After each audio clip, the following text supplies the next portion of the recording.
pengemis yang dikasih makan Sokyung itu mirip sama Judante sih? Apakah Judante masih hidup? Kenapa pada saat itu Kang Mari bisa melihat Sim Suryon? Serius ngagetin banget, kayak mau makan orang.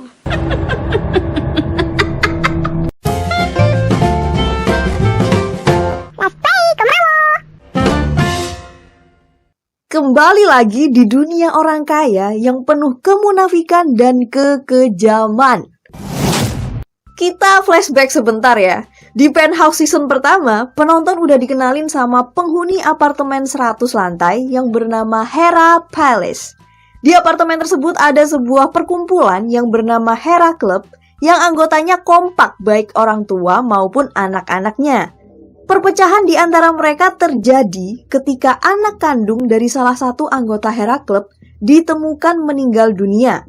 Dan cerita Penthouse season pertama fokusnya adalah mencari pembunuh anak tersebut. Setelah berhasil menemukan siapa pembunuhnya, sang ibu kandung malah dibunuh oleh suaminya sendiri. Selanjutnya, aksi balas dendam, pembunuhan, dan penjebakan berlanjut di Penthouse season 2. Anggota Hera Club bahkan bertukar pasangan dan menikah untuk balas dendam, merampas harta satu sama lain, dan akhirnya saling berkhianat. Tak hanya itu saja, berbagai kejadian mengejutkan juga terjadi. Ada yang anaknya dibully, anaknya dibunuh, muncul karakter baru sampai semua kejahatan anggota Hera Club terbongkar di pengadilan dan mereka dipenjara. Meskipun mereka mendapat hukumannya masing-masing, namun sayangnya itu bukan akhir dari segalanya. Di ending Penthouse season 2, Sim Suryon dan Logan Lee yang membongkar kejahatan anggota Hera Club janjian buat ketemu. Selama bekerja sama, benih-benih cinta telah tumbuh di antara mereka dan Logan Lee berniat melamar Sim Suryon. Sayangnya, sang penulis naskah kayaknya alergi sama adegan romantis. Logan Lee yang saat itu sudah siap dengan kotak cincin di tangannya, tiba-tiba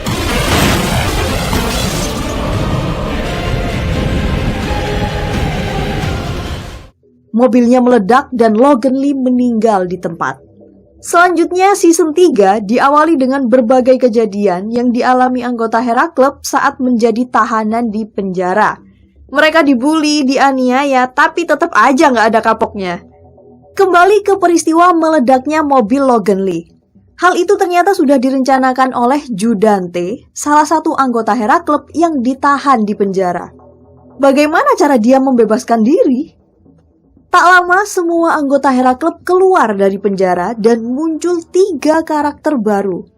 Ayahnya Jenny, yang sebelumnya diceritakan ada perjalanan bisnis ke Dubai, ternyata selama ini dia di penjara atas kasus pembunuhan.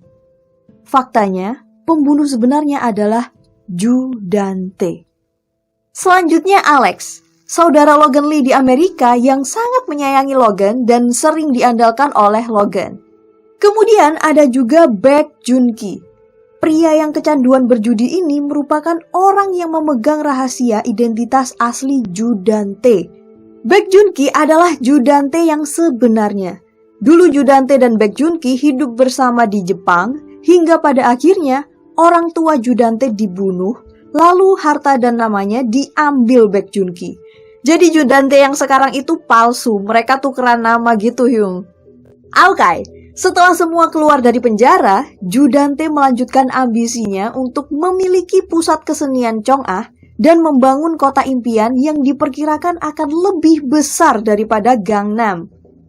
Perebutan kedua proyek inilah yang menjadi inti pertumpahan darah selanjutnya. Judante memperjuangkan kedua proyek itu dengan bantuan Ha Yun Chol, ayahnya Jenny, dan Lee Kyu Jin. Mereka kompak banget, tapi kerjasama itu juga diwarnai dengan pengkhianatan karena ternyata masing-masing punya tujuan sendiri. Seakan tak ada habisnya, masalah bertambah ketika Oh Yuni mengetahui rahasia anak kandung Sim Suryon yang selama ini ditutupi oleh Judante. Karena menganggapnya sebagai halangan, Judante mengejar Oh Yuni sampai jatuh ke danau dan meninggal dunia.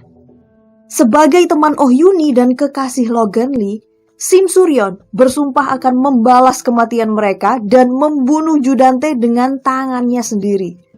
Dia juga dibantu oleh Kang Mari, salah satu anggota Hera Club yang barbar, tapi sekarang udah tobat. Kang Mari memiliki koneksi dengan seseorang yang secara tak terduga sangat membantu melumpuhkan Judante.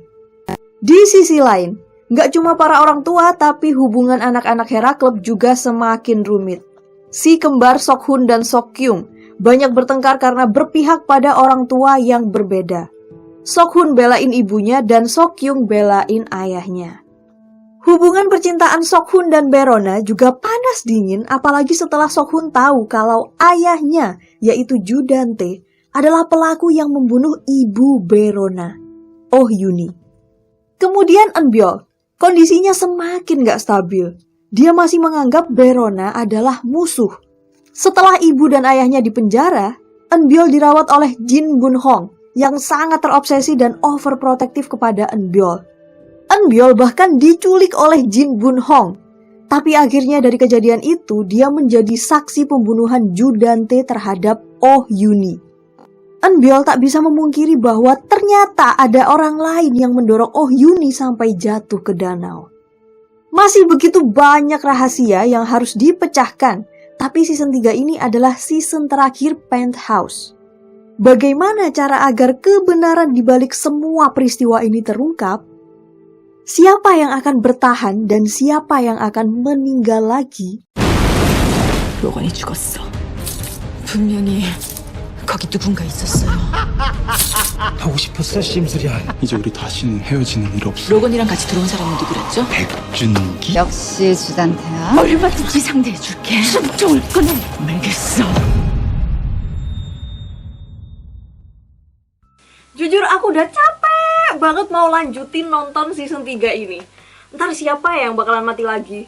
Terus gimana plot twistnya supaya dia bisa hidup lagi? Yang ngikutin gue mau pasti tahu banget kalau aku tuh bahkan minta motivasi supaya mood nonton Penthouse season 3. Pas udah tayang 12 episode, aku baru mulai maraton dan ternyata seru juga ya. Ciri-ciri drama yang secara nggak sadar aku enjoy nontonnya adalah ketika aku nggak kerasa nonton drama itu. Baru mulai nonton tiba-tiba udah abis satu episode. Nah, itu aku rasain ketika nonton drama ini. Overall plot twist di Penthouse season 3 ini tetap mengejutkan. Tapi karena aku sudah terlatih untuk melihat cerita-cerita yang nggak masuk akal, jadi aku nggak terlalu heboh untuk menanggapi alur ceritanya. Aku cuma speechless sama endingnya sih. Jadi di episode 14 itu, genre drama Penthouse tiba-tiba berubah. Setelah sekian lama drama Penthouse genrenya makjang, provokatif, kriminal, tiba-tiba di episode terakhir itu jadi melodrama sama fantasi. Tapi wajar sih, ini namanya anti klimaks atau anti climax. Setelah terjadi peristiwa atau kejadian di puncak cerita, pasti akan ada penurunan atau penyelesaian masalah. Mumpung lagi bahas ceritanya nih, aku mau sedikit jelasin ending yang banyak bikin penonton gak paham. Ini spoiler ya, jadi buat yang belum nonton silahkan skip. Jadi gini Hyung, Simsuryeon kan jatuh ke danau dan dinyatakan meninggal.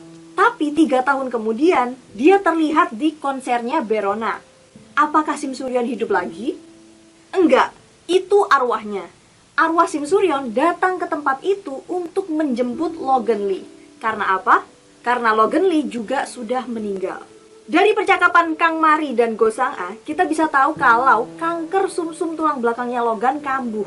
Dia merahasiakan sakitnya sampai pada akhirnya meninggal. Kenapa arwah Simsuryeon dan Logan Lee bertemu di tempat itu? Karena tempat itu adalah pusat kesenian Chong'a, tempat yang jadi rebutan antara anggota Hera Club. Pusat kesenian Chong'a akhirnya jatuh ke tangan Logan dan dia bertekad bahwa tempat itu akan memfasilitasi dan mendukung orang-orang yang berbakat di bidang seni. Jadi intinya tempat itu bersejarah, baik untuk Logan Lee, Simsuryeon, dan anggota Hera Club.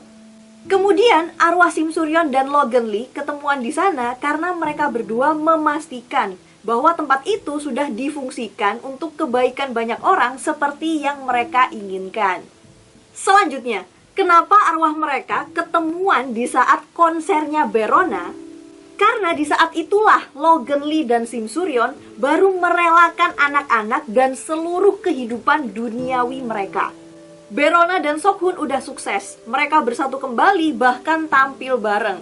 Selanjutnya Sokyung udah tobat. Jennie dan Minhyuk hidup dengan baik dan para orang tua juga udah akur. Di saat itulah Logan Lee dan Sim Suryon udah merasa tenang untuk pergi ke surga.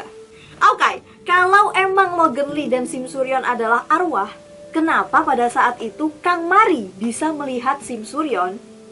Enggak Hyung, itu hanya halusinasi Kang Mari karena dia belum sepenuhnya mengikhlaskan kepergian Sim Suryon.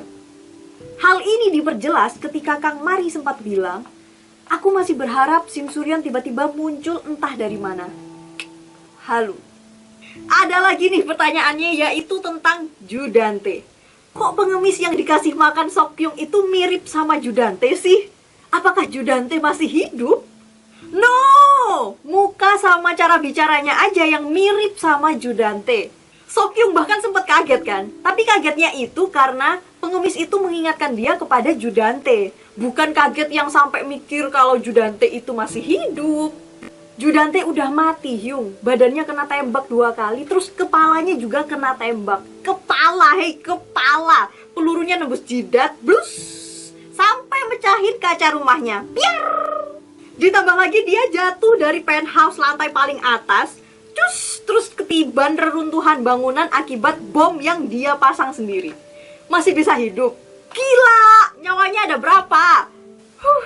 Oke, selanjutnya. Yang bikin aku kagum sama Penthouse 3 ini adalah karena adegan-adegannya semakin ekstrim dan bermodal. Mulai dari adegan jatuh ke danau, itu nggak cuma orang loh, mobilnya juga dijatohin. Kemudian mobilnya Logan meledak. Waktu Sim Suryon mau nabrak Judante yang matanya ditutup itu juga bahaya. Selanjutnya Chon So Jin ketiban lampu. Berona sama bapaknya guling-guling jatuh dari tangga. Terus patung Hera hancur. Wah, ini aku nonton behind the scene-nya guys. Patungnya bener-bener diledakkan, dihancurin, bukan CGI. Di sini aku mengapresiasi seluruh kru dan sinematografinya karena mereka bisa mempertahankan bahkan meningkatkan suasana tegang di penthouse. Jadi meskipun ini udah season ketiga, dengan waktu syuting yang singkat dan kejar tayang, kualitasnya nggak menurun. Selanjutnya dari segi acting. Yang peningkatan aktingnya menonjol di drama ini bagiku adalah Minhyuk dan Sokhun. Akhirnya Minhyuk gak gabut lagi di season 3. Bahkan karakternya itu semakin dewasa dan bertanggung jawab sama dirinya sendiri. Kemudian Sokhun juga lebih ekspresif di berbagai situasi yang berbeda. Manis saat bersama Berona, care sama Sim Suryon, tegas sama Sokyung, dan bermuka dua saat bersama Judante. Oh ya, Sokyung juga bagus loh aktingnya di season ketiga ini. Tapi dia memang udah bagus sejak season pertama. Jadi aku nggak mengkategorikan aktingnya meningkat karena dia udah bagus dari awal. Selanjutnya yang bikin aku salut banget di season 3 ini adalah aktingnya Chon So Jin dan Jin Bun Hong.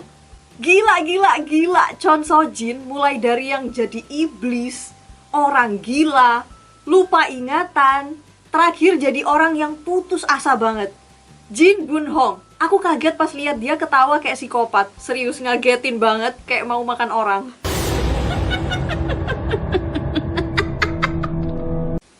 Rating Penthouse season 3 antara 14 sampai dengan 19%. Rating ini lebih rendah daripada season kedua yang mendapat rating tertinggi hingga 29%. Oke, kurang lebih itu semua review drama Penthouse season 3 atau season terakhir. Kayaknya aku bakalan kangen deh sama drama ini karena ini adalah salah satu drama makjang yang berkesan, yang enak banget digibahin, enak banget diobrolin. Karena karakternya mati hidup. Oke, terima kasih udah nonton videonya sampai akhir dan kita ketemu lagi di video selanjutnya.